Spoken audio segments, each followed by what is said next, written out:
পারলে অন্য একটা মেয়ে বিয়ে করে দেখাতে পারতাম, দেখাইলাম না। তোর তো আমার হিজড়ি আমার কাছে ভালো, আমি আর আলোচিত বিশ্বের কাছে আমি ভাইরাল, যে দেখা দিলাম দেখ হিজড়ি বিয়ে করে সংসার করা যায়। ঘরে বউ থাকা সত্ত্বেও হিজড়াকে বিয়ে করে নিয়ে আসলেন এই ভদ্রলোক। দর্শক, এ কেমন আজব ঘটনা! এমন একটি ঘটনার সম্মুখীন আজ আমরা হয়েছি। এর পিছনে কি কারণ বিস্তারিত আমরাও জানবো এবং কি আপনাদেরকেও জানাবো। আচ্ছা ভাই, এই যে আপনার ঘরে বউ থাকা সত্ত্বেও আপনি একটা হিজড়াকে বিয়ে করে নিয়ে আসলেন, ভাই এই কথা কইেন না ভাই, আপনি একটা জ্ঞানীমান লোক, সাংবাদিক লোক, আপনি কইলেন দেখে আমি পার হয়ে গেলেন, নাহলে অন্য কেউ পার পাইতেন। এখন আমার সে বিবাহিত বউ, আমার বউ, হে হিজড়া না।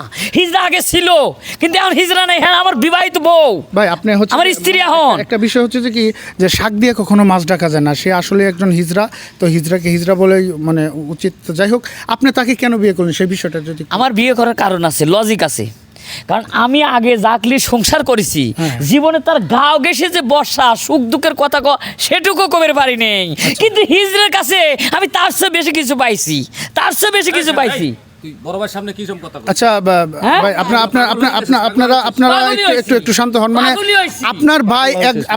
আপনার ভাই বউকে রাইখা একটা হিজড়াকে বিয়ে করে নিয়ে আসলো, মানে মূলত কারণটা কি, আপনারা কি কিছু জানেন?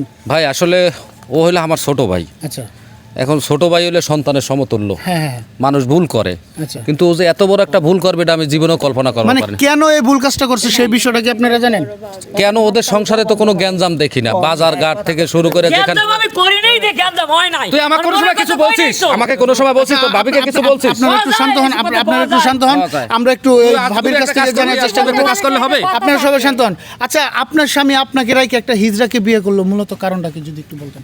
মূলত কারণ কি ভাই, ওর রুচি দেখছেন, আমি একটা মানুষ, আমার মধ্যে এমন কোনো কিছু বাকি আছে যেটা নাই, তারপরে কেন হিজড়াকে বিয়ে করতে হবে? মানে- এই কি শান্তি দেয় না আমি, হ্যাঁ বিয়ে কি আজকে হয়েছে, পুরো একটা বছর হয়েছে বিয়ে হয়েছে, কি আচ্ছা, শান্তি দেয় না আপনার আমি? যদি এক বছর আপনি যদি বাইতে তাহলে ওকে আমি বিয়ে করলাম কিসের ভাই, জন্য? ওর চরিত্রের হ্যাঁ? সমস্যা আছে। চরিত্রের সমস্যা, তোর চরিত্রের এগুলি সমস্যা আছে। মানুষের কাছে আমার কালারিং করছিস, কারণ একটা ছুতো পাইছিস, একটা দোষ পাইছিস, তাতে আমার কোনো সমস্যা নাই। কিরা কি কইলো না কইলো এখন আমার ওলি কিচ্ছু আসে যায় না। আচ্ছা, আমি ঠিক আমার আছে, বিয়ে আচ্ছা, করছি, আচ্ছা, ওকে নিয়ে আমি সংসার আপনারা একটু করে শান্ত খাবো। ভাই, ওর চরিত্রে যদি সমস্যা না থাকতো হিজড়া বিয়ে করতো না, অন্য একটা মেয়ে বিয়ে করতো, আমি মানতাম, কিন্তু এই হিজড়া বিয়ে করছে ভাই। জীবনে তোর এরকম এটা মানা হাত যায়? ধরে তুই আমার হাত ধরবি না, তোর হাত ধরে পারছিস, তুই আমার হাত ধরবি না। হাতও ধরবি সবাই তুই। একটু শান্ত হন। আচ্ছা, আপনি যাই না শুনা মানে জানেন যে ওনার বউ আছে, তারপরেও কেন আপনি ওনাকে বিয়ে করলেন?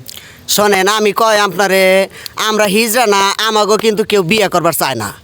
এখন যেহেতু আমি একজন পাইছি আমার সঙ্গী, আমারে ভালোবাসে, আমার যত্ন নেয়, আমি তারা কেন নেগে ছাড়মু কন, সবাই কিন্তু সুখ চায়। আচ্ছা, আপনি একটা হিজড়া হয়ে কি আপনি কি তার সাথে সংসার করতে পারবেন, বা আপনি সাধারণ যে একটা মেয়ের মতো এরকম ভাবে কি সংসার বা তার শারীরিক সুখ এ ধরনের কিছু দিতে পারবেন? এখন আপনি যেটা কইছেন সাধারণ মাইয়া মানুষের মতো আমি তার সাথে সংসার করতে পারবো, কিন্তু পারবো না একটা জিনিস, সেটা হলো আমি কোনোদিন তারে বাবা ডাক শোনাইতে পারবো না, এইটাই আমি পারবো না।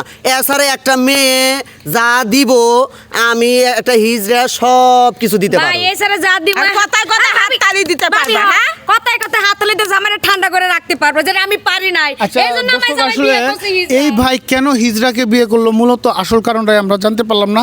এখন আমরা এই আসল কারণটা কি এটা তার কাছ থেকে জানার চেষ্টা করবো। ভাই, মূলত আপনার একটা হিজড়াকে বিয়ে করার মূল কারণটা কি সেটা যদি একটু। মূল কারণ হচ্ছে আমি মানসিক শান্তি পাইনি, শারীরিক কোনো শান্তি পাইনি আমার বউর কাছ থেকে। আমি আমার বউ শাস্তি দেওয়ার লেগে আমি হিজড়াকে বিয়ে করছি। আমি প্রমাণ করে দিলাম যে তুই আমাকে যেরকম জ্বালাইছিস আমিও তোকে এরকম জ্বালান দিলাম। আমি পারলে অন্য একটা মেয়ে বিয়ে করে দেখাতে পারতাম, দেখাইলাম না। তোর তো আমার হিজড়ি আমার কাছে ভালো, আমি আর আলোচিত বিশ্বের কাছে আমি ভাইরাল, যে দেখা দিলাম দেখ হিজড়ি বিয়ে করে সংসার করা যায়। আচ্ছা আচ্ছা, মানে আপনি জানেন আমি শুনে একটা বিয়ে কথা করছেন? কই ভাই, জানি শুনেই আমার একটু করছি। কথা নিবেন।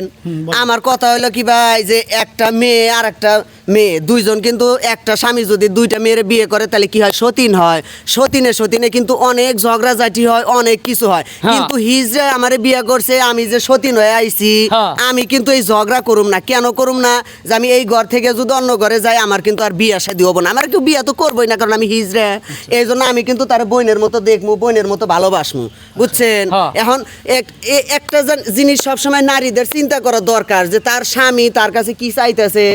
স্ত্রীরা মনে করে শুধু শারীরিক চাহিদার লেগে আর একটা বিয়ে করে, আসলে তা না ভাই। মানসিক শান্তির দর্শক, আসলে যে বিষয়টা এখানে দেখলেন যে এই ভাইটি মানসিক শান্তির জন্য হচ্ছে যে সে হিজড়াকে বিয়ে করে নিয়ে আসে।